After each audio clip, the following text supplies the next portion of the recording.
प्रदूषण देश दुनिया में चिंता का विषय बना हुआ है। भारत देश के लिए तो प्रदूषण सबसे बड़ी चुनौती साबित हो रहा है, जिस पर लगाम कसने में सरकार सरेआम नाकामयाब रही है। गुजरात का सबसे बड़ा औद्योगिक क्षेत्र यानी अंकलेश्वर जीआईडीसी में सालों से प्रदूषण की बातें होती रही है। कंपनियां जो है बिना ट्रीट किए हुए पानी को अलग अलग जल संसाधनों में बहा देती है, जिसके चलते यहाँ जल संसाधन तो प्रदूषित हो ही रहे हैं। यहाँ भूगर्भ जल, यहाँ जमीन, यहाँ हवा, सब कुछ प्रदूषित हो गया है।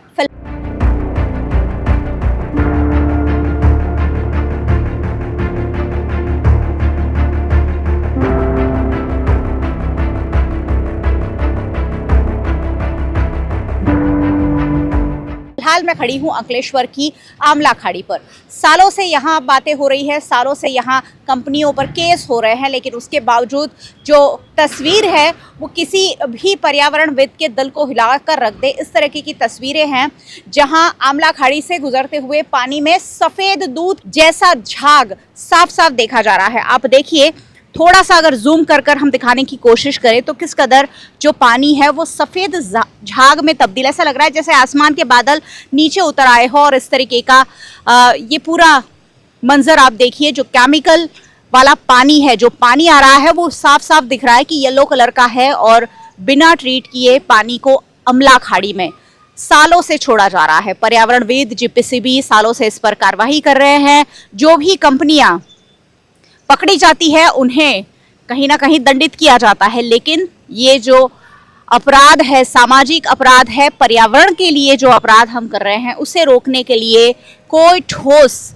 अमलीकरण नहीं होने की वजह से, धड़ल्ले से आज भी अंकलेश्वर की आमला खाड़ी में इसी तरह प्रदूषित पानी छोड़ा जा रहा है।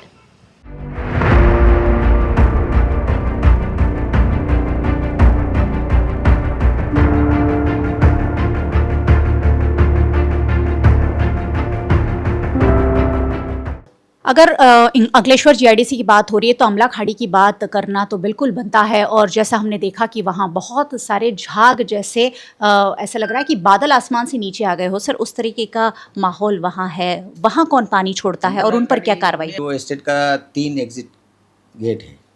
तो अमला खाड़ी एक फाइनल पंपिंग स्टेशन के पास भी ये एस्टेट का स्टॉर्म वाटर ड्रेन जाता है, लेकिन उधर भी हमने बंद वॉल बनाया, पक्का सीमेंट कंक्रीट का बंद बनाया।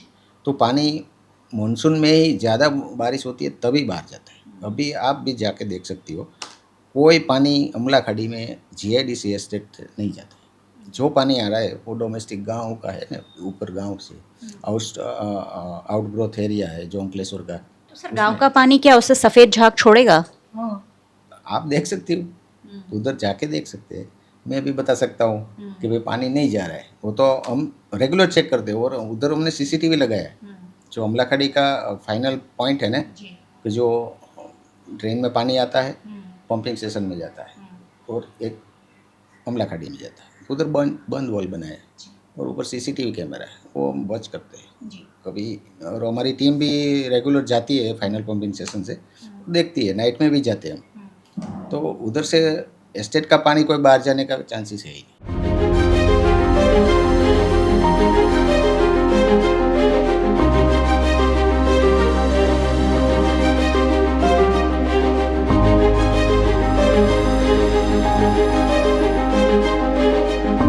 गुजरात राज्य यूं तो कई मायनों में समृद्ध है और यहाँ बहुत कुछ है। सबसे लंबा समुद्र किनारा गुजरात के पास है, ऐतिहासिक धरोहर गुजरात के पास है और यहाँ तक कि सबसे बड़ी अंकलेश्वर का इंडस्ट्रियल एस्टेट भी गुजरात के पास है। विश्व के बड़े इंडस्ट्रियल एस्टेट में शामिल है और यहाँ हज़ारों की संख्या में छोटी बड़ी कंपनियाँ हैं जो अलग अलग तरह की वस्तुओं का निर्माण करती है, लेकिन उन वस्तुओं के निर्माण में धड़ल्ले से प्रदूषण भी फैलता है।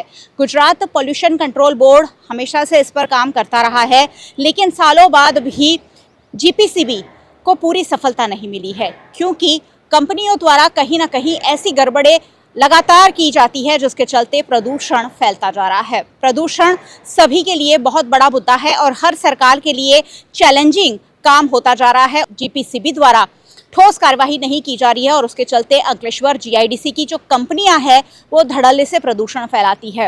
हवा में धुआं छोड़ने की बात हो या बरसाती कांस में केमिकल युक्त पानी बहाना, तालाबों में, नदियों में, खाड़ी में पानी छोड़ना हो या फिर कचरे को अवैध रूप से जला देना, ये सारे काम अंकलेश्वर जीआईडीसी में होते हैं लेकिन ठोस कार्यवाही नहीं हो पाती है। गुजरात पॉल्यूशन कंट्रोल बोर्ड ठोस कार्यवाही नहीं कर पाता है।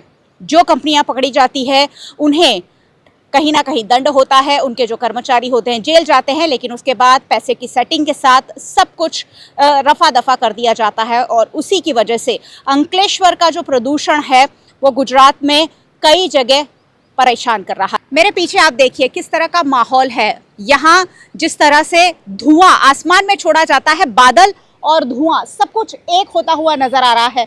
सबसे पहले जब मैं आई थी वहां से धुआं निकलता हुआ साफ दिख रहा था, लेकिन अब धुआं और आसमान के बादल बिल्कुल एक जैसे दिख रहे हैं। आसमान के बादल और धुएं के जो बादल है, धुआं उठकर आसमान की ओर जा रहा है और अपने साथ साथ प्रदूषण को भी ऊपर लेकर जा रहा है, जो सभी के लिए बेहद चिंता का विषय है। इससे सांस लेने में तो दिक्कत होती है, स्किन की काफ़ी सारी बीमारियां होती है, शरीर में बहुत सारी बीमारियां हो रही है, लेकिन कोई भी ठोस कार्रवाई नहीं की जा रही है। सालों से कोशिश हो रही कि इस पर कहीं ना कहीं लगाम कसी जाए, लेकिन गुजरात सरकार शायद कोई विल पावर की कमी है या कोई ना कोई दिक्कत के चलते या तो फिर पैसों की मिलीभगत के चलते जो पोल्यूशन है वो कंट्रोल में लाना मुश्किल ही हो रहा है।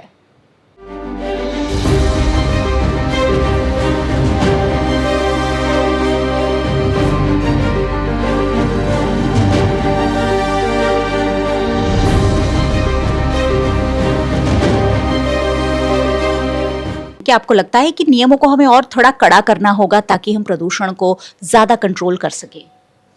नियम है, लेकिन मेन प्रॉब्लम मैन पावर का है। हमारे पास 2300 इंडस्ट्रीज है, मतलब हमारा जो रीजन है उसमें, और 700 हॉस्पिटल्स है, मतलब 3000। हमारे पास 9% है टेक्निकल। अभी 9% और एक तो नाइट में रहता है, 8 हो गया, 8% में पूरा देखना है, तो वो थोड़ा मुश्किल होती है, दिक्कत होती है कि मैन पावर नहीं है तो पहुंच नहीं पाते। अदरवाइज रूल्स तो है ही, स्ट्रिक्ट है, और हम भी स्ट्रिक्ट काम करते ही है। हमने करीबन, मैं बता रहा हूँ, लास्ट ईयर 126 यूनिट को क्लोजर नोटिस दिया है। हमारे चेयरमैन साहब भी बोलते हैं अंकलेश्वर में ज़्यादा क्लोजर नोटिस है।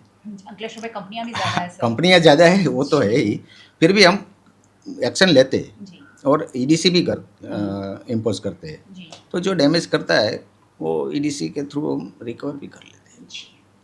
नियम बने हुए हैं और नियमों का उल्लंघन करने वालों पर ईडीसी के तहत कार्रवाई भी होती है, दंड भी होता है, लेकिन फिर भी कहीं ना कहीं छोटी मोटी जो भी गलतियां रहती है उसकी वजह से प्रदूषण फैलता ही है। एक खास बात जो राखोलिया सर ने कही कि मैन पावर, मुझे लगता है गुजरात सरकार को ये एक बहुत बड़ा इम्प्रूवमेंट करना होगा कि सरकारी जो भी विभाग है उसमें अलग अलग जगह कर्मचारियों की भर्ती करनी होगी, अगर हम सब कुछ सही रूप से सुचारू रूप से चलाना चाहे।